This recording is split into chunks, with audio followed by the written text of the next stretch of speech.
Hola, hola amigos de Facebook y de YouTube, ¿qué tal? Yo soy Alex Bernstein, bienvenidos a este hermoso programa que es El Zorro que Enseña. Nuevamente aquí con nuestro psicólogo de cabecera, con Luis Trujillo. Vamos a culminar esta línea sobre el suicidio que habíamos estado hablando el viernes pasado. Pero bueno, antes de que arranquemos como tal, quiero mandarles una felicitación a todos ustedes por estas hermosas fiestas. Recuerden que hay que tener prevención, ¿no? Los altos semáforos rojos que se han estado presentando en distintas entidades de todo el país. Cuídense, por favor. Celebren con moderación, pero eso sí, pasen una feliz Navidad. Aquí toda la producción del Zorro que Enseña les manda un fuerte abrazo a la distancia y bueno, con esto doy la bienvenida y además de que también les deseo una feliz Navidad a mi querido colaborador Mr. Black y bueno, como no, a Luis Trujillo. Black, ¿cómo estás? ¿Qué tal, Zorro? Muy Crudo. buenas tardes, muy buenas noches. ¿Qué tal, Luis? Muy buenas noches. Auditorio, buenas noches. Un gusto saludarles. Felices fiestas. A la distancia, por supuesto, pero espero que se pueda sacar el mejor provecho de ellas, tal como lo estableció el Zorro. Hay que mantener las medidas de prevención para evitar la generación de contagios y pues tener un marco empático y, ¿por qué no?, simpático con las personas que están en la primera línea de defensa, que son los médicos, todo el personal de enfermería y auxiliares, pues que se encuentran también sufriendo una circunstancia severa, preocupante con respecto no solo al deterioro físico, sino también mental. Y en esa perspectiva, entonces, pues vamos a continuar con nuestra discusión, la línea de discusión que hemos traído sobre el suicidio. El viernes anterior tratamos, generamos una evaluación contextual del suicidio en nuestro país y pues también hablamos un tanto de las causas de este fenómeno. Y bueno, pues hoy seguiremos con esta línea narrativa con lo que es el esquema de diagnóstico. Así que Luis, sin dar mayor rodeo, entremos en materia. Por favor, te agradecemos mucho que estés con nosotros, por supuesto. Esperamos que las fiestas hayan sido tranquilas ahí en el lugar donde te encuentras. Luis, entonces, por favor, háblanos un poco sobre la tipología del suicidio, es decir, qué elementos se necesitan para que se considere a un fenómeno psicopatológico como suicidio. Bueno, buenas tardes antes que nada, amigos, amigas, un abrazo, muchas felicidades por estas fiestas. Reitero las recomendaciones de Mr. Black y Alex que se encuentran por acá. Y bueno, pues sí, vamos a retomar un poco el tema del suicidio, el que ya hemos estado platicando en la sesión anterior. Y bueno, respecto a esto, ¿no? Pues evidentemente, lo que decíamos, ¿no? La situación del suicidio es algo que hay que tener como muy presente y mucho cuidado, porque muchas veces los primeros síntomas, las primeras situaciones que podrían indicar suelen ser sutiles, ¿no? Y pueden pasar desapercibidos para el entorno e incluso para la propia persona, ¿no? En ese sentido es que hay que tener cuidado porque en realidad el suicidio se inicia no directamente, no es como un problema que de un día para otro la persona diga, ay, hoy amanecí con ganas de suicidarme o de no vivir, ¿no? Sino que es un proceso gradual. Y de ahí que muchas veces al principio sea difícil detectarle, sea difícil el diagnóstico, y muchas veces ya cuando se identifique es porque ya se encuentra en un nivel avanzado la depresión, la ansiedad, ¿no? Los estados depresivos y ansiógenos que le caracterizan. Y bueno, ya se requiere una intervención con mayor celeridad. Muchas veces el uso de psicofármacos es recomendado, de antidepresivos, ¿no? Ansiolíticos. Pero las primeras etapas luego suele ser como medio complicado, ¿no? El identificar el riesgo de suicidio, más que el suicidio, porque obviamente pues el suicidio cuando se comete, pues bueno, ya más que diagnóstico, pues es propiamente todo el proceso, ¿no? Que implica la pérdida de una persona, ¿no? Pero hay que precisamente tratar de llegar a esta situación. Y de ahí de que hay que tener como los sentidos abiertos, ¿no? Para reconocer las señales propias y ajenas que pueden estar indicando que la persona puede estar en riesgo de suicidio. Más que decir de suicidio, hablaríamos de riesgo de suicidio. Evidentemente, la categoría por excelencia que está conectada con el suicidio, estamos hablando de los trastornos depresivos, ¿no? De la depresión como tal, ¿no? Y todo su espectro de clasificaciones, porque no nada más hay como una depresión, sino podríamos hablar de un espectro depresivo en realidad, porque hay diferentes también trastornos, diferentes categorías, diferentes maneras, ¿no?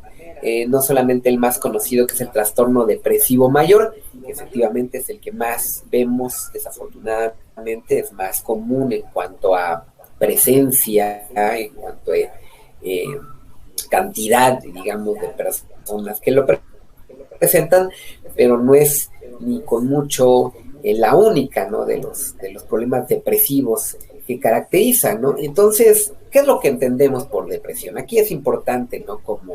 Como discernir. Es una alteración patológica. ¿Significa esto? Lo que decíamos la sesión pasada, me gustaría recalcar eso. Es una enfermedad.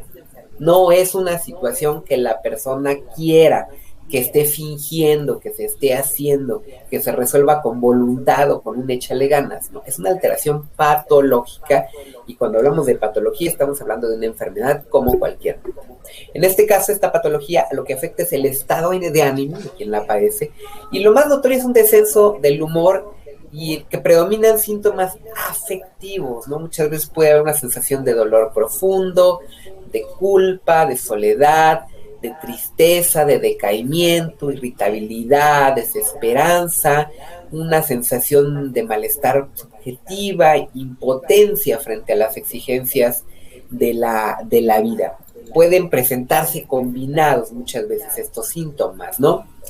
Y también hay síntomas de tipo cognitivo, además de estos afectivos, que tienen que ver con dificultad para mantener la atención, la concentración, problemas de memoria, por supuesto, pensamientos de muerte o incluso ideación suicida. También afecta en el área de la volición, ¿no? Hay apatía, es decir, sin ganas de hacer nada, anedonia. Esto es muy importante, este es uno de los indicadores fuertes, la anedonia. ¿Qué es la anedonia? La incapacidad de disfrutar las cosas que normalmente la persona disfruta. Vemos muy claramente en el caso de la depresión, desde los primeros síntomas, esto va perdiéndose esta capacidad de disfrutar de estas situaciones que comúnmente a la persona le resultaban placenteras. Lentitud de los movimientos, lo que se conoce como retardo psicomotor. Muchas veces hay descuido en las labores cotidianas, ¿no? Y también tenemos elementos somáticos, ¿no? Puede haber cefaleas, dolores de cabeza, fatiga es muy comúnmente, incluso dolores, ¿no? Alteraciones del sueño, bien hipersomnio o insomnio, diferentes somatizaciones. Muchas veces vemos personas que presentan situaciones como gastritis, colitis, problemas de la piel, temblores, tics, en fin. Y una mayor propensión, y esto es muy importante, a infecciones. Nuestro sistema inmunológico es de los primeros en presentar síntomas a partir de una depresión. El sistema inmunológico se deprime, ¿no? Esto también un poco para reforzar lo que habíamos dicho, ¿no? Es muy difícil separar en la actualidad lo biológico de lo emocional, de lo psicológico, ¿no? El sistema inmunológico está interconectado con todo lo emocional, de tal manera que toda respuesta emocional tiene un efecto por sobre nuestro sistema inmune.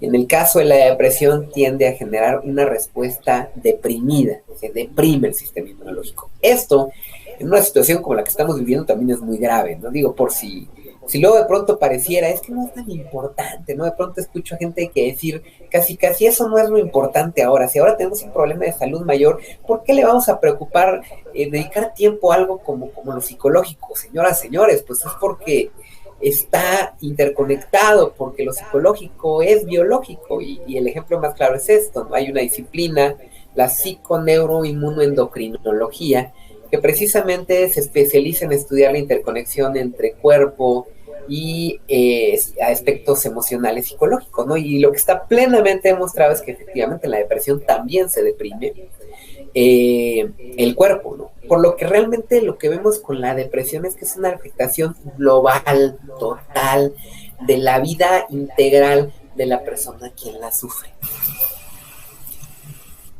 Es común, a propósito de esto, Luis, que, bueno, ha escuchado por ahí que las personas que sufren alguna gripe, ¿no? Tienden también a padecer cierto grado de depresión emocional y viceversa, ¿no? Porque sucede esta misma circunstancia de depresión en el cuerpo a nivel generalizado. Entonces ahí estaríamos viendo esta correlación directa entre el espectro emocional, idiático y pues con el sistema inmune, entendiendo que el espectro gripal pues corresponde necesariamente a un virus y pues el sistema defensivo del cuerpo también termina en depresión. A propósito de esto, Luis, y también para generar esquemas, herramientas para las personas que están cerca de los pacientes, ¿cuáles serían los patrones narrativos representativos del paciente suicida? Normalmente, ¿qué menciona? ¿Qué dice? Generalmente es hablar acerca de lo mal que está la situación, lo mal que está todo. Es una visión pesimista, negativa. Aaron Beck, uno de los principales teóricos actuales cognitivo-conductuales especializado en el tratamiento de la depresión, creador de todo un paradigma y toda una serie de protocolos para intervenir la depresión desde este enfoque, que es uno de los más efectivos y más recomendados por la APA a nivel internacional, planteaba este famoso elemento que él llama la tríada cognitiva en función de estas narrativas tanto habladas, o sea, explícita, como internas, porque también tenemos una narrativa interna, ¿no? Muchas veces dice la gente, y ese es un gran problema, muchas veces la gente que está deprimida no lo habla, ¿no? La narrativa es interna, ¿no? Muchas veces parte del síntoma depresivo es el aislamiento, la desconexión. Entonces no hablan, estas cosas se guardan, pero bueno, es muy importante y en ese sentido el autocuidado, si yo estoy teniendo este tipo de pensamientos, porque es un indicativo. ¿Cuáles son los tres como elementos de esta narrativa? Una visión negativa de uno mismo, de la propia persona, del mundo en segundo lugar, de su entorno, las circunstancias externas y del futuro. En ese sentido, una característica es la desesperanza. ¿Qué significa esto? Que el panorama percibido por el sujeto en depresión o en riesgo suicida es fundamentalmente negativo, adverso. No se ve como un futuro en el cual la persona sea capaz de solventar los problemas de una manera proactiva, de una manera que le genere cierta satisfacción o cierta mejoría. Siempre la visión es negativa. Entonces, la narrativa de una persona con riesgo de suicidio suele estar así como muy nítidamente marcada por esta perspectiva negativa en torno a lo que dice de sí mismo, dice de las circunstancias externas y el futuro, ¿no? Cuando vemos estos elementos, cuando platicamos con alguien de la familia, conocido, amigo, ojo, porque puede ser uno de los indicadores de que probablemente esta persona está pasando por un proceso depresivo. Sí, porque habíamos conversado el viernes 18. Entre las alertas, una de las preocupantes a raíz de esta pandemia fue el aislamiento. Y habíamos conversado en otro episodio esta desconexión que hay de padres con hijos o de hijos hacia con los padres, pero también la pérdida de los espacios para disfrutar, ¿no? El joven, al quedarse sin estos espacios, bueno, incluso no solo los jóvenes, las parejas, nos habías mencionado que estabas tratando a muchas personas que estaban en proceso de divorcio, perdieron estos espacios de difusión, de fuga, de ánimo, de estar con otras personas, de poder dialogar con otros, y esto empezó a generar en el aislamiento la ansiedad, la depresión, y por ende, pues las dos hermanas vienen juntas, empieza a generar el problema en la mentalidad, en la apreciación de uno mismo, y puede o no llevar directamente a una depresión, que es la enfermedad de la depresión, y bueno, en últimas instancias esta desgarradora forma, ¿no?, de acabar la vida, ¿no?, que es el suicidio. Pero también habíamos dejado claro, y esto es un a modo de resumen que vimos el viernes 18, habíamos dejado claro que no hay una etapa, que no podemos hacer este cuadro que nos gustaría, este estándar de tal edad a tal edad, o de estos sexos, o cierto contexto económico. Habíamos liberado toda esta situación, toda esta falacia de que si los jóvenes están más propensos al suicidio, que si alguien que no tiene los recursos económicos, pero resaltamos mucho el aspecto del contexto. Y esto que refiere Luis, que es muy importante, hay que establecer que la situación emocional, la biología, no son aparte, no se daña una y se daña la otra, las dos se dañan al mismo momento, ¿no? Es algo preocupante, ¿no? Que en simultáneo el equilibrio del cuerpo, de la mente, se pueden ir al caño en cualquier instante. Entonces estas son las situaciones a preocupar, ¿no? La desconexión con los padres hacia con los hijos, de los hijos hacia con los padres. Yo hacía hace rato una reflexión con un tío, estábamos platicando, que cuando yo platico con amigos digo, ustedes no conocen a sus padres, ¿no? Ustedes no saben quiénes son sus papás, parece que solo son desconocidos que viven en la misma casa, porque no me puedes contar una anécdota de tu papá, porque no sabes cuál era el apodo de tu papá, y bueno, ¿cuál es la relación tuya con tu papá, ¿no? Tenemos el mismo apellido y vivimos en la misma casa, no tiene que haber algo más trascendente, y esas son las situaciones a trabajar, ¿no? Que ya en ciertos momentos con terapia y demás, para no llegar necesariamente a la medicación, ya dependiendo cada situación problemática. Es importante aclarar esto porque habíamos mencionado las etapas, habíamos tenido comentarios de amigos ahí en Twitter que les mando un fuerte abrazo, que están preocupados porque son padres de familia, los comprendo totalmente. O sea, ya no es, si la vida de uno mismo es preocupante, ahora la tuya y la de otro, de tu hijo, pues más, ¿no? De hecho ahí podemos escuchar que ahí anda el pequeñín de Luis disfrutando, yo creo que ya los regalos de la Navidad. Entonces, Black, pasamos a qué situación de los justamente puntos que en esto último que menciona Luis, quiero detener un poco. Luis, pareciera entonces que el paciente, este fenómeno psicopatológico, sufre de una distorsión epistemológica, es decir, sufre de una distorsión en cuanto a la concepción, capacidad de conocimiento y asociación de la realidad del mundo. Pues bajo esa idea me surge la siguiente duda. ¿Cuál sería la perspectiva descriptiva de la otredad, de ese otro, de ese mundo, para el paciente suicida? Y en función de lo mismo, ¿cuáles son los patrones narrativos de significación que le da el sujeto suicida a esa otredad? Esta es una muy buena pregunta y qué bueno que lo tocas, Robert, porque precisamente una característica, ¿no?, de esto es que hay un enojo hacia la alteridad, hacia la otredad, ¿no? Muchas veces el paciente ya con ideación suicida, con planificación suicida y con intento, siente un enorme enojo, una enorme agresividad hacia el otro, hacia la alteridad. De alguna forma es un poco hacerle responsable, ¿no? Decir, no me quieren, no me pueden, no lo intentan, ¿no?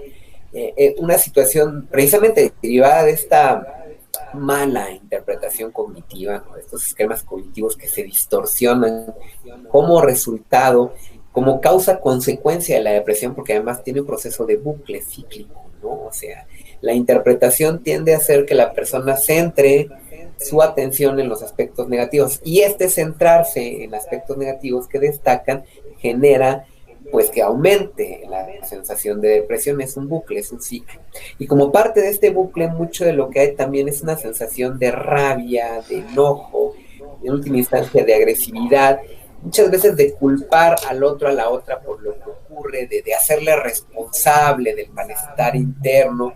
Y mucho escucho, ¿no?, esto en convierte ya en riesgo de suicidio es que nadie me comprende, nadie me entiende, nadie está conmigo, a nadie le importo, a nadie le intereso, ¿no? Este discurso, esta narrativa de la otredad, y muy impregnada de enojo, ¿no? De rabia, ¿no? De por qué a mí, por qué me pasa esto malo a mí, por qué a mí me hacen estas cosas, ¿no? Hay una sensación mucha de malestar e inconformidad.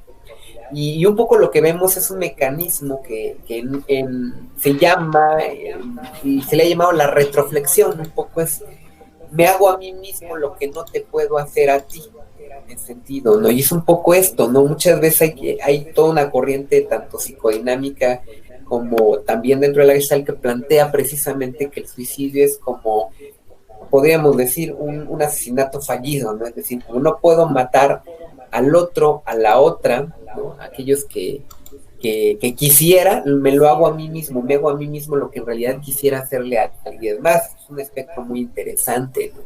Es muy interesante, se ha demostrado, por ejemplo, que en el caso de la violencia, muchas veces la violencia de género, la violencia feminicida, es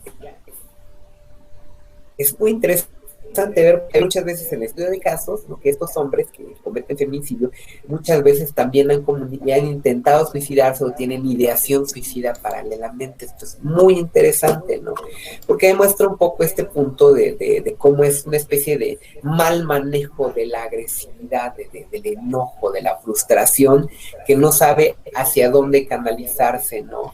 Y en ese sentido termina o bien yendo hacia el otro o la otra, quien se considera responsable del malestar, o hacia uno mismo. Muchas veces en el caso esa sensación de no poder hacer nada para cambiar al otro, y al mismo tiempo una especie de venganza. Eso también lo he visto mucho en la clínica, ¿no? Hay un poco esta fantasía, esta imaginación en el suicidio, de cuando no esté, la gente va a sufrir, ¿no? Y incluso una especie de imágenes, de fantasía respecto al visualizar cómo va a ser la vida de los otros cuando la persona que está pensando en suicidarse ya no esté, ¿no? Imaginando todo el dolor, toda la pena que va a causar, y hasta cierto punto un poco esto, ¿no? De vean, ¿no? Lo que se siente, no poder hacer nada y sentirse en esta terrible soledad descarnada, desgarradora, sin viso a ninguna salida, ¿no? Entonces es muy interesante, ¿no? Todo eso en realidad es muy complejo, ¿no? Todo este fenómeno depresivo, y ya hablando del suicidio y la ideación suicida, vemos, ¿no? La complejidad y la profundidad a veces del ser humano y las contradicciones que tenemos. Y precisamente, ¿no? Toda esta parte, ¿no? Que Freud le llamó el tánatos, que lo planteó como algo natural, casi biológico.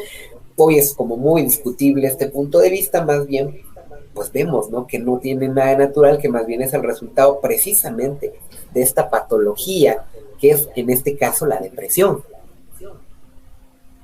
Luis, en esto que hablas, en esta ira desbordada, en este sujeto que no sabe cómo direccionar su enojo, su molestia con el otro, consigo mismo, yo siendo el otro, yo siendo el amigo de este ente que está en esta situación confusa, ¿cómo debo actuar?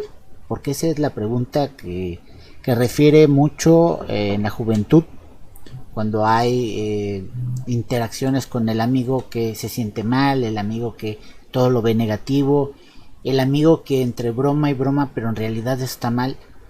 No decirle solo pues échale ganas, cambia de actitud. ¿Cuál es la verdadera forma que debe tomar el entorno en cuanto a una persona enferma? Porque muchos suelen alejarse, muchos dicen, pues ven cuando cambies de actitud. Entonces, ¿yo cómo enfrento a esta persona que está molesta, que cada que abre la boca parece que salen culebras? Entonces, ¿cómo debo interactuar con este ser?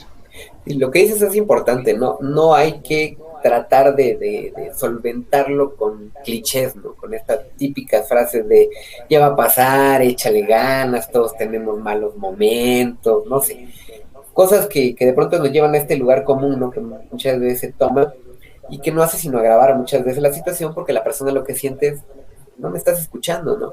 De ahí que una de las cosas principales que requiere la persona con estos indicios es la empatía, ¿no? No podemos ofrecer un acompañamiento especialista a quienes no lo son, ¿verdad? No es que tú puedas darle terapia, como para dicen, ay, terapia, Claro. no es así, ¿no? Porque para eso se requiere precisamente una formación. Pero lo que sí todos tenemos, todos tenemos la posibilidad de hacer, es esta posibilidad de mostrarnos empáticas con quien está sufriendo. Y la empatía no es lo mismo que la simpatía, porque a veces tenemos como esta mala percepción, ¿no? No se trata de quedar bien o alegrar al otro, a la otra, sino de tratar de comprender lo que le está sucediendo, de poder ponerme en su lugar como si fuera el otro. Muy importante el cómo si, no vos soy el otro, no soy la otra, por supuesto. Pero sí puedo llegar a dimensionar la situación, los elementos, puedo escuchar sin juzgar realmente lo que la persona le ocurre. Muchas veces lo que interfiere con la empatía o la capacidad empática son nuestros juicios apresurados. Yo he visto algo muy interesante, ¿no? En nuestro sistema actual social, ¿no? Y es como un poco de temor, de recelo a las emociones mal llamadas negativas. La tristeza sería una de estas mal llamadas emociones negativas. Entonces, un poco lo que se trata de hacer es, no estés triste, entre comillas. Puede haber muchas estrategias, pero es un poco, no hablemos de esto, no llores, no me muestres tu tristeza, porque es como incómodo, ¿no? Y precisamente esto lo que genera es mayor desconexión, mayor aislamiento, porque la persona justificadamente que está sufriendo la depresión, pues lo que hace es corroborar sus ideas, decir, ven, efectivamente, nadie me quiere escuchar, a nadie le importa, a nadie le interesa y nadie me comprende, ¿no? Precisamente porque muchas veces la gente se asusta, es como, ay, no, mejor hablemos de otra cosa, o hagamos otra cosa, o vámonos de fiesta, ¿no? Te presento a alguien, ¿no? En lugar de tratar de escuchar simplemente a la persona y decir, a ver, ¿qué te está pasando, no? ¿Qué te está ocurriendo en realidad en tu vida y cómo le estás viviendo? Digo, a ver, lo único que puedo hacer es escucharte, ¿no? Y eso es bastante en la situación actual que estamos atravesando, ¿no? La gente se siente en general poco escuchada, yo te diría, no solamente quien sufre depresión, sino es algo que yo veo cotidianamente en mi trabajo. La gente llega a terapia por un sinfín de cuestiones y también, y sobre todo, porque no se siente escuchada, ¿no? Porque hay esa sensación de lo cuento y me juzgan, me critican, me rechazan, me callan, no hay quien me pueda escuchar simple y sencillamente sin juzgarme todo esto que me está ocurriendo. Y esa es una cuestión que sirve de contención emocional. La verdad es que muchas veces solamente la escucha atenta, pasiva, como se llama, simplemente te presto atención y estoy escuchando lo que dices, sirve también de contención emocional para la persona. Y por supuesto, no alivia al menos momentáneamente estos síntomas. Por supuesto, esto no va a resolver la cuestión de raíz, no, pero sí ayuda muchísimo. Y por supuesto, también la persona que se siente escuchada está más receptiva después a escuchar también al otro. O sea, si yo primero te escucho, luego es más fácil que te puede decir, mira, pues yo te sugeriría, o yo puedo conectarte, hay ayuda, hay procesos, conozco a alguien, busquemos ayuda, busquemos apoyo, pero lo primero es escuchar. Ese sería el primer paso importante. Necesitamos aprender a escuchar y a desarrollar estas habilidades empáticas, porque es la base de acompañamiento de y de un sinnúmero de problemas emocionales y mentales. Sí, exacto. En esto que dices me parece extraordinario poder entablar conversación con el otro a través de la empatía, y ya que se pueda abrir con nosotros, ya que se haya trabajado este aspecto emocional, decirle, ¿sabes qué? Tú tendremos un límite en nuestras pláticas, en nuestra liberación. ¿Qué te parece si vamos, ¿no? con un especialista, nos acerquemos a alguien que nos pueda orientar más, que te pueda orientar, que a mí me pueda decir, oye, puedes hacer esto con tu amigo, pero que venga a terapia? O sea, no lo dejes solo, porque ese es otro proceso que yo lo he visto con algunos amigos que tuvieron el problema, no de la depresión, pero sí de las adicciones, que los apestaron, ¿no? Los dejaron solos Y dije yo, no, pues esta es la parte del proceso más difícil, es donde más acompañado debe de estar, que no son palmas, sino decirle, vas bien, tú puedes, aquí estamos, se te quiere. Es algo difícil, no es algo sencillo, es muy difícil, pero no estás solo, ¿no?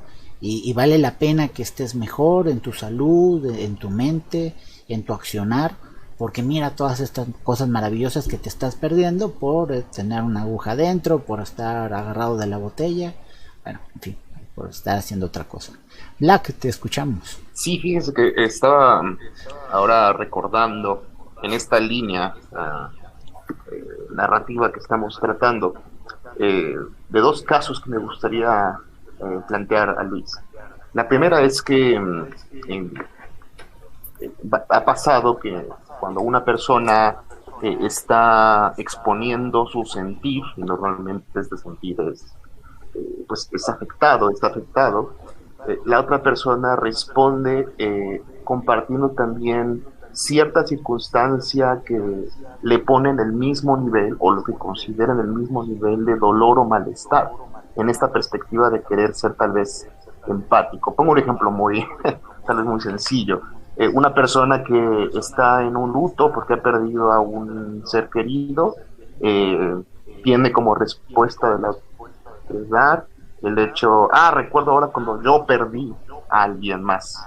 De esta forma entonces pareciera ser que no hay una verdadera intención de escucha y comprensión, atención del sentir de la persona que está sintiendo el luto en ese momento, sino que pareciera querer existir una herramienta estrictamente emocional para intentar equiparar dos fenómenos distintos, dos realidades distintas.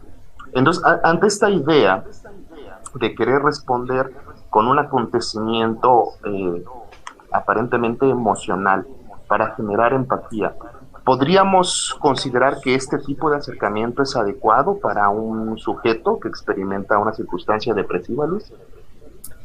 En realidad es como difícil esto de las recetas.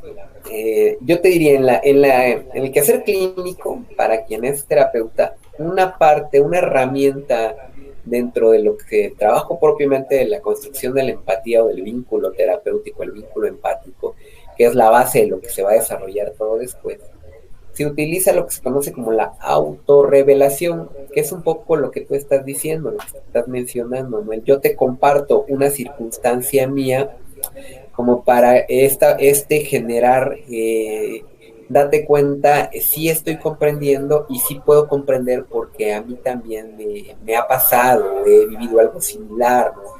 Me ha sucedido una circunstancia de este tipo. Y es como un poco esta herramienta de no eres el único, no estás solo, en realidad en esta circunstancia a más personas nos ha ocurrido y entonces puedo comprender lo que te está ocurriendo.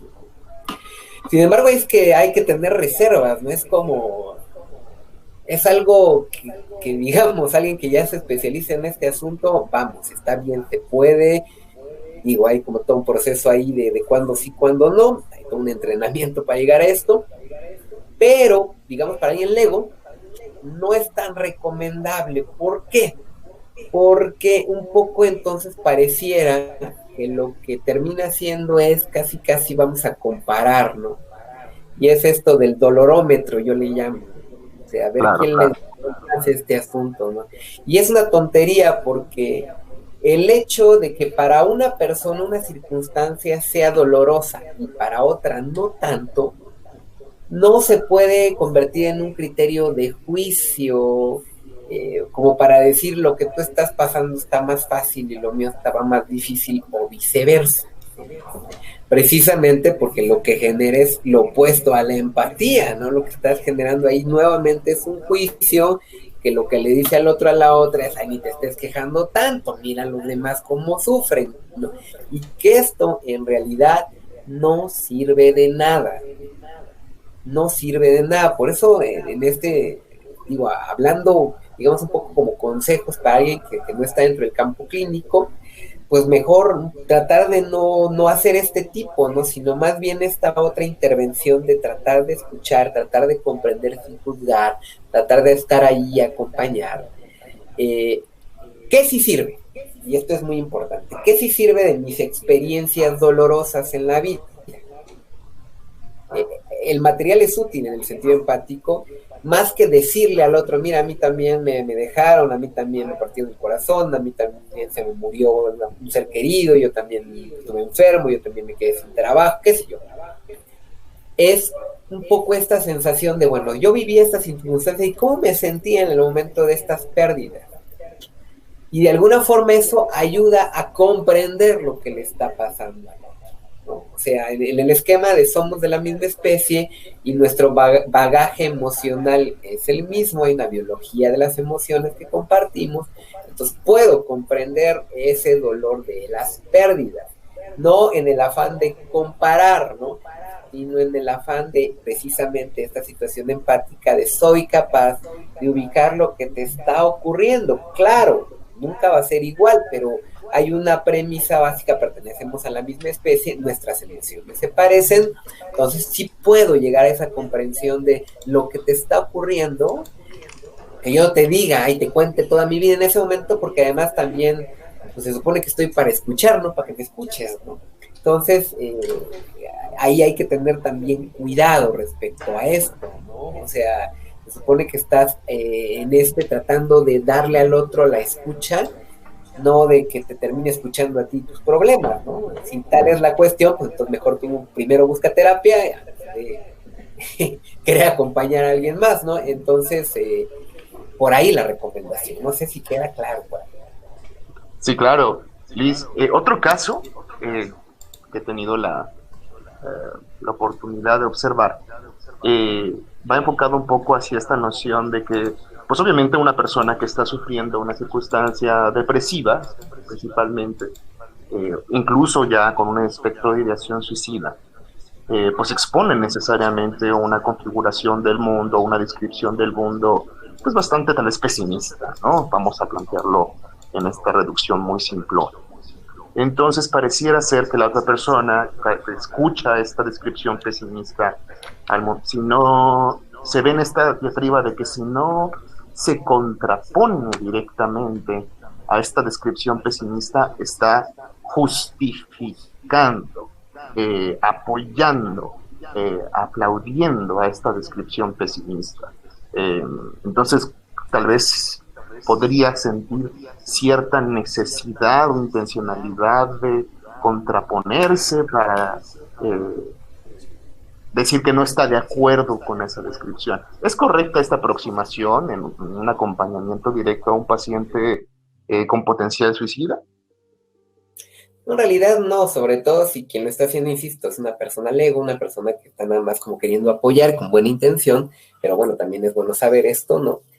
En realidad, el querer oponerse es directamente lo opuesto a tratar de lograr esa comprensión empática, ¿no? Porque precisamente de lo que trato es de, bueno, si puedo entender que tu visión sea negativa del mundo en este momento, que lo que estás pasando, sintiendo, viviendo, te lleve a centrarse, a ver aquellos aspectos negativos de los aspectos que te están rodeando, ¿no? Del momento vital por el cual estás atravesando, ¿no?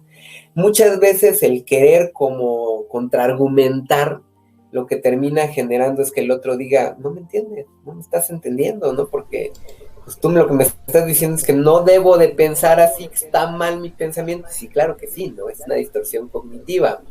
Pero ese es trabajo del profesional de la salud, vamos, ¿no? Esta chamba ya de trabajar con las ideas irracionales, decía Ellis, distorsiones cognitivas, habla Beck, los esquemas, hablan ahora a los modelos de cognitivo-conductuales de tercera generación, sí, pero eso ya es un trabajo profesional en el ámbito de amistad, de familia, de compañerismo, vamos, de solidaridad humana. Lo que funciona más precisamente es, sí, puedo comprender, puedo estar en desacuerdo, vamos. No es porque también a veces se confunde, ¿no? Entonces ser empático es decirle a todo que sí a la persona. No, claro que no. significa que puedo comprender lo que te está ocurriendo, aunque yo esté en desacuerdo con esto que te está pasando, ¿no? O sea, vamos, yo puedo comprender por qué una persona bebe en exceso, no significa que yo me vaya a poner a beber con él o con ella. No comparto esa premisa, ese punto de vista, pero sí puedo comprender la situación que está pasando, la desesperación, la angustia, lo que le está llevando a eso. Puedo llegar a esa comprensión y puedo acompañar desde ahí, escuchar desde ahí, sin querer en ese momento intervenir y decirle, no sabes que estás mal. Que eso es lo que muchas veces genera mayor aislamiento, ¿no? Este señalar y juzgar. El juicio es, yo diría, el momento donde esta persona con toda esta carga de ideación suicida se aleja nuevamente porque siente nuevamente esto, no me está comprendiendo, no está, y me está juzgando, por supuesto. Entonces, ten cuidado con este asunto. En realidad creo que es algo que se nos tendría que enseñar como parte de la comunicación humana básica, de que somos pequeños, este tipo de herramientas, pues de comunicación básica, ¿no? Y que no lo hacen, desafortunadamente sus modelos educativos se preocupan por cosas que nada que ver y que tristemente no funcionan, y sin embargo estos aspectos como tan importantes del día a día de la convivencia, la comunicación humana, no nos enseñan a hacerlo. Y eso creo que es una de las causas por las cuales estamos llegando a esta crisis de salud mental a nivel global, que la tenemos, ¿no? Ya estaba en ciernes desde antes de la pandemia, y ahora a partir de esto, bueno, se ha desatado a más no poder y sigue creciendo, y parece ser que va a seguir creciendo precisamente, ¿no? Porque la pobreza de la comunicación humana es como la contrapuesta, la contraparte precisamente de toda explosión tecnológica y virtualidad y redes que tenemos, ¿no? Eso es lo más paradójico que nos está tocando vivir en este siglo XXI. Sí, porque una de nuestras herramientas, esto que menciona Black en este ejemplo, es el comparativo. Siempre estamos comparando, ¿no? Cuando platica uno con otro, ya sea un chiste, ya sea una anécdota dolorosa, ya sea me estoy abriendo, siempre vamos con él. No, yo te comprendo, por eso te estoy compartiendo esto, o sé de qué estás hablando. Sino, es que esto es de verdad un problema, ¿no? Yo en algún momento llegué a decirle a un amigo que me dijo, es que me estoy ahogando en problemas. Pues sí, ¿no? Tú. Porque cuando empiezas a decir, es que esto es muy difícil, el mundo no lo comprende, no, tranquilo. Tu problema es tuyo, no del mundo, en primer momento. Porque si empiezas a hacer esta generalidad de que esto es muy difícil y el mundo no me quiere hacer caso, le digo, acompáñame, le digo, al hospital pediátrico para que veamos, ¿no? Si vas a empezar a hacer esos comparativos de problemas, te voy a mostrar problemas, ¿no? Te voy a mostrar problemas de un niño que 5 minutos al día quisiera estar sin problemas, ¿no? Que pueda respirar bien, que se pueda levantar, que pueda estar erguido, que pueda caminar al baño sin que le ayuden, ¿no? Que pueda brincar, correr, gritar, no sé, le digo 5 minutos. Estos 5 minutos en los que me estás platicando que el mundo se viene abajo, le digo, es así como que tranquilo, ¿no? Tal vez no tienes las herramientas suficientes para enfrentar un problema, una crisis, eso lo comprendo, y si sabes que no tienes las herramientas, ¿por qué te limitas a decir no puedo? O pide ayuda, porque eso es algo cierto que dices, Luis. En la construcción del ser está prohibido pedir ayuda, sentir dolor y sentirse triste, ¿no? A mí en algún momento me dijo alguien, no, es que no estés triste. Pues me siento triste, tengo que estar triste, ¿no? Hace poco un amigo perdió a su abuelo y me dijo, es que no quiero llorar. Le digo, ¿por qué? ¿Quién eres tú para no llorar? ¿O no te significó nada tu abuelo? ¿No fue alguien importante? No, sí, pues llóralo, ¿no? Porque ya no lo vas a volver a ver, yo voy a ese punto. Tu abuelo ya desapareció en el mundo físico, pero sigue viviendo a través de la anécdota, del recuerdo, de las fotos, de la platicada, que tú puedes platicar cosas maravillosas de tu abuelo, en tu persona, las cosas que él te enseñó, ¿no? Todas las virtudes que tu abuelo te transmitió, él vive ahí, ¿no? Pero tienes que llorar, tienes que expresarle al mundo si estás feliz, si estás enojado, si estás molesto. No, yo prohíbo en mi círculo social a la gente que me dice, es que no voy a demostrar mis emociones. Le digo, ¿por qué no? Si no es en este espacio donde hay más confianza, ¿en cuál otro? ¿No? Y se lo he dicho a Black en momentos que hemos tenido aquí discusiones de, es que me siento así, pues exprésalo, ¿no? Es importante. Y más ahora que hemos estado conversando contigo de muchas situaciones, eso, la comunicación está perdida a nivel familiar de forma terrible. Cómo un padre de familia se acerca a su hijo, o este cliché, es que nadie lo vio venir, es que nadie platicaba con él, ¿no? No se les hizo raro que una persona muy alegre de repente se aislara, o sí ya era aislado el muchacho, pero se volvió más aislado, dejó de hablar, ya no daba ni los buenos días. O sea, son estos detalles, como bien mencionas, los detonantes, las alertas, ¿no? Y ya había dejado aquí señales de alerta en cuanto a la depresión, ansiedad y aislamiento, que son las situaciones que deben preocuparnos.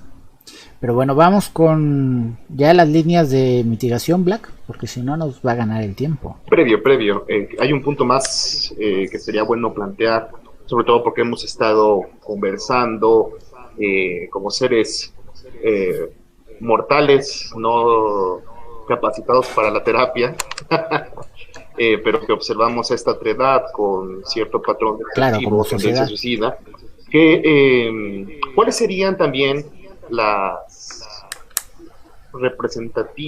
esquemas representativos no verbales, esta comunicación no verbal propia de estos pacientes, para poder detectar con mayor claridad cuando estamos hablando de un proceso depresivo severo y sobre todo cuando estemos hablando de un proceso tal vez de ideación suicida?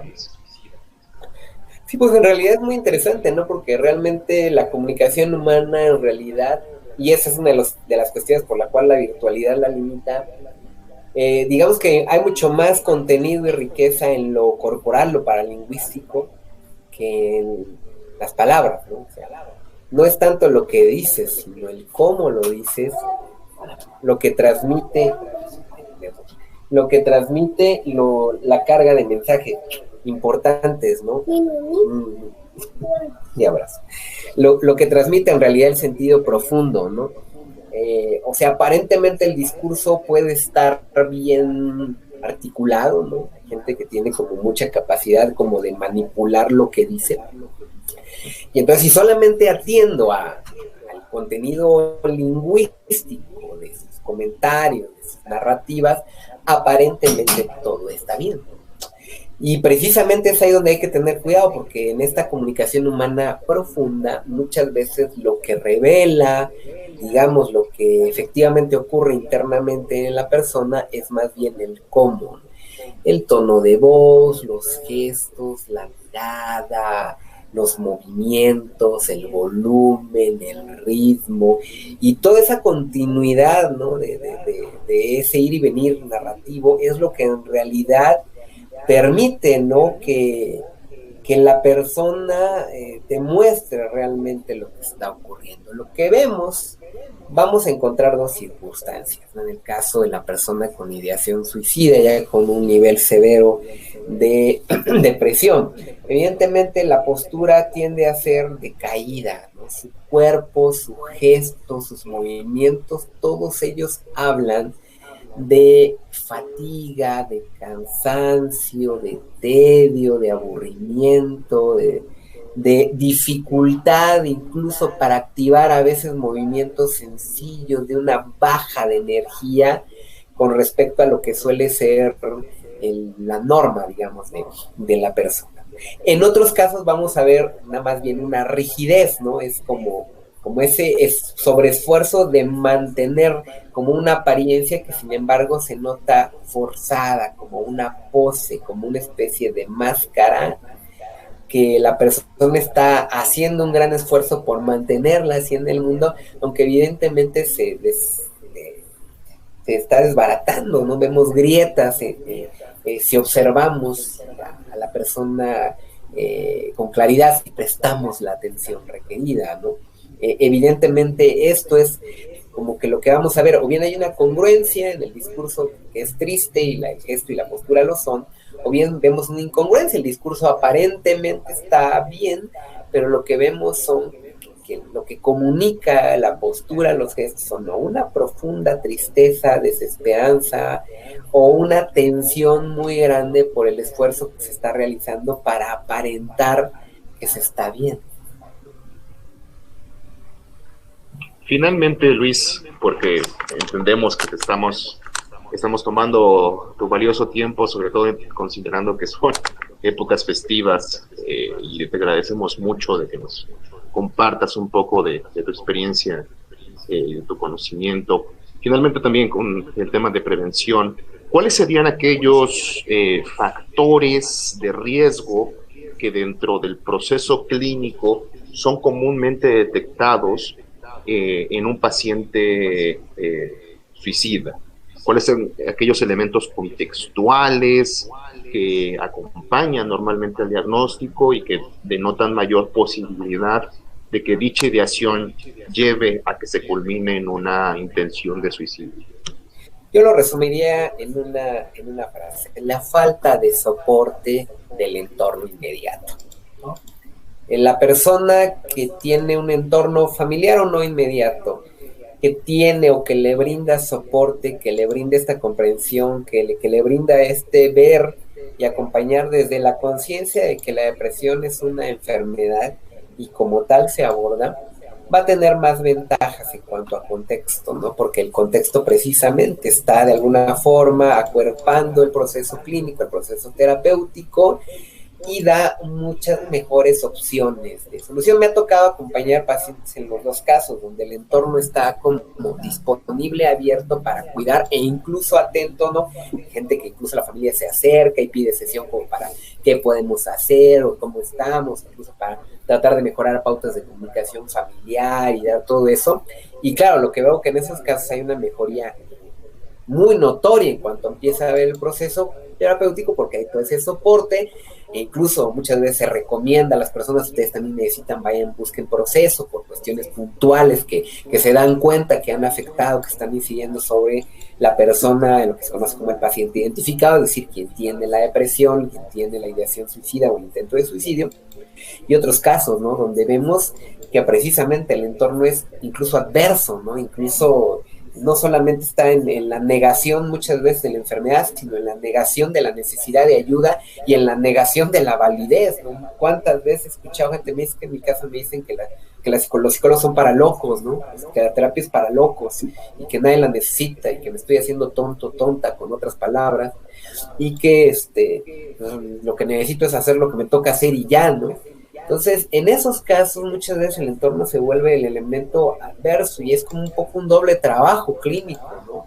Porque la persona se tiene que trabajar, obviamente, en todo lo que está ocurriendo internamente y además se le tiene que dar como una especie de preparación para saber que no tiene un entorno que la va a respaldar, ¿no? Que le va a apoyar, sino más bien, tristemente y muchas veces todo lo contrario, ¿no? Es un poco como darle incluso herramientas, un poco de defensa, como para saber cómo cerrarse y protegerse en un entorno adverso y al mismo tiempo ir haciendo el trabajo interno. Es muy difícil en estos casos, yo lo diría que en mi experiencia clínica es un trabajo muy duro, tanto para su servidor como para quien está del otro lado, sobre todo para quien está del otro lado, que precisamente no le está haciendo falta el ingrediente esencial para salir adelante, y es precisamente estas conexiones emocionales profundos, este espacio de empatía, este espacio de cuidado que es tan importante en la especie humana y que muchas veces es la diferencia entre el suicidio y la vida. Pues sí, porque lo trabajas bien, sale al mundo y el mundo está agresivo. Eso es algo curioso de todo aquel que pasa por procesos de sanación. El mundo no sana, ¿no? El mundo sigue siendo violento, el mundo sigue siendo rápido, el mundo sigue siendo poco empático, y tú sales al mundo con otra actitud, sales sano, y el mundo te empieza a golpear y a veces dices, oye, pero si ya cambié, si ya soy así, ¿por qué siguen sucediendo estas cosas? esto que mencionas, debe ser porque tu entorno no es sano, ¿no? Entonces empiezas a entender, la raíz de nuestro problema no soy yo, o sea, tampoco son ustedes, son las situaciones que estamos generando, que estamos viciando y que no estamos procurando lo platiquemos y lo resolvamos. Porque le mando un saludo a mi mamá, es una persona que algo me instruyó desde pequeño, si te sientes mal, si algo te duele, si algo no te parece, dilo, ¿no? Yo he sido un niño muy muy especial desde pequeño, soy una persona que ha sido construida en habla, no entiendo posiciones jerárquicas, siempre me metí en las conversaciones y siempre dije eso, oiga, es que eso que está usted diciendo no va por ahí o no es el adecuado porque está dañando a otros y sabe que está dañando a otros y no le está interesando. Y es aquí un proceso similar en la situación de la salud mental, que tú ya estás sano y el mundo te sigue juzgando, porque eso es de lo que estuvimos hablando con Black, de por qué esta necesidad de hacer videos sobre la salud mental, la salud integral, porque ha habido mucho tabú en, fuiste al psicólogo, estás loco, o qué problema tienes, pues los mismos problemas que tienes tú, solo que yo los externé y yo los solucioné, ¿no? Mientras yo estoy sano, cuando tú me vienes y me dices, es que no sé por qué me siento así, pues porque no lo platicas, ¿no? Y como no sabes cómo te sientes o no entiendes de dónde viene la raíz de cierta situación. Pero es importante este proceso, esta super palabra que nos acabas de regalar, Luis, en este proceso de la mitigación. Black, ¿algo más a puntualizar? Porque estamos próximos al tiempo. No, pues aprovechar ya nuestro cierre, primero para nuevamente agradecerle a Luis, muchas gracias por haber estado con nosotros. Realmente somos conscientes del esfuerzo que implica, sobre todo por estas fechas, la realización el acompañarnos para la realización de este pequeño programa. También sí, ya entró ahí su hijo, ya le dijo, ya deja de hablar con ellos y vamos a ver regalos. Sí, ya, atiéndeme. Por cierto, sí. Un gran saludo y abrazo a tu pequeñín. Un abrazo ahí para tu campeón. Pues un agradecimiento también a nuestro auditorio que nos va a escuchar, va a tener el gran favor de hacernos con escuchar y pues con siempre la idea de que se pueda generar un nuevo proceso de ideación con respecto a nuestra realidad de este esfuerzo comunicativo que realizamos. Vale la pena reiterar que aquí en El Zorro que Enseña, nuestro compromiso con respecto a la salud mental, siendo que nosotros no somos profesionales los que trabajamos aquí, pero estamos en la disposición de apoyarles. Hemos habilitado una línea directa, espero se pueda poner ahora en pantalla para que puedan checar el número. Recuerden que nos pueden escribir ahí vía WhatsApp. Nosotros no vamos a contestarles directamente, sino que vamos a transmitir su comunicación con los expertos para que ellos sean quienes atiendan el caso. Por supuesto, aquí el esfuerzo para que se les dé un tanto, mayor velocidad para que puedan ser atendidos. Por otro lado, si les gusta lo que estamos haciendo y tienen el deseo de apoyarnos, pues ahora estamos cerrando año y sobre todo con la intencionalidad de crecer para el próximo, pues está la línea directa de donación. Hay una cuenta específica del Zorro que Enseña para donativos. Pueden ustedes, hacerlo a partir de aparatos electrónicos, directamente en bancos, aunque no se recomienda mucho por el tema de la pandemia, y por supuesto en sus tiendas de conveniencia. Sus aportes son muy bien recibidos, les agradecemos mucho. Y bueno, pues yo creo que estamos cerrando ya con esto, estimado Zorro. Perfecto, mi querido Mr. Black. Recuerden, pues ahí está el número de cuenta que está apareciendo en pantalla. Les deseamos unas felices fiestas, una feliz Navidad. Y repito esto que dice Black. Nosotros no vamos a trabajar con nadie, porque no somos expertos de la salud. Al contrario, vamos a canalizarlo Ya sea que vamos a saturar a Luis de trabajo o a los otros dos psicólogos con los que hemos tenido la oportunidad de platicar, pero vamos a acercarlo con la ayuda, amigo, amiga, padre de familia o amigo que nos estará escuchando y diciendo, yo tengo este problema. Usted puede escribirnos al número que está apareciendo ahora en pantalla, o nos puede dejar un mensajito en el inbox sin ningún problema aquí en la fanpage del Zorro que Enseña. Nos puede comentar también en YouTube y ya yo busco el medio para hacerlo personalizado. También puede escribirnos usted a través de Twitter en @AlexBernstein13, ahí con toda tranquilidad, con toda discreción, en MD. Usted me manda mensaje directo y yo platico con usted y lo canalizo con las personas para que le den atención. Y bueno, en esta preocupación social con todos ustedes. Queremos agradecer a nuestro super invitado, que es un gusto tener siempre aquí a Luis, el psicólogo Luis Trujillo. Gracias, amigo, por estar aquí con nosotros. Felices fiestas, síguetela pasando bien. Gracias. Disfruta de los desvelos ahorita que puedes desvelarte sin necesariamente trabajar. Efectivamente. Excelente. Bueno, pues un abrazo para toda tu familia y para tu pequeño. Y si es posible ya veremos si le hacemos llegar un regaluco.